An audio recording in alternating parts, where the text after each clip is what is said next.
Une apparence naturelle mais maîtrisée, bienvenue dans un jardin pur style anglais. Ici, pas de perspective rectiligne à la française, mais une impression d'élégance sauvage pour une promenade entre ombre et lumière. On est détendu, on entend les oiseaux, il y a plein de jolies fleurs, il y a plein de parfums aussi. Et puis on peut se poser, il y a des chaises, des tables, on peut méditer si on veut aussi, se laisser aller. C'est un plaisir. Difficile d'imaginer qu'il y a 25 ans, seul un champ de maïs et quelques arbres comme ce poirier centenaire composaient le paysage.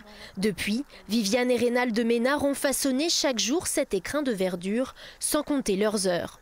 Pour moi, c'est une invitation au voyage tout en restant dans un jardin. C'est un instant de bien-être, un instant où on oublie tout. À part regarder, s'émerveiller d'une toute petite fleur, aussi bien que d'un arbre qui va faire 10 ou 15 mètres de haut. Pour moi, c'est exactement la même chose. Plus d'1 hectare de terrain dévoilant ses charmes au fil des allées et au détour de bosquets, parfois un peu bling-bling. Ici, on a, comme je vous disais, Laetitia Casta, on a Jean Piat, mais on côtoie aussi des gens comme un peu plus loin Edith Piaf, qui est à côté de Pierre Arditi. Pierre Arditi a un parfum très envoûtant, donc on a beaucoup de personnes qui sont attirées par Pierre Arditi et c'est vrai que c'est un parfum qui se reconnaît.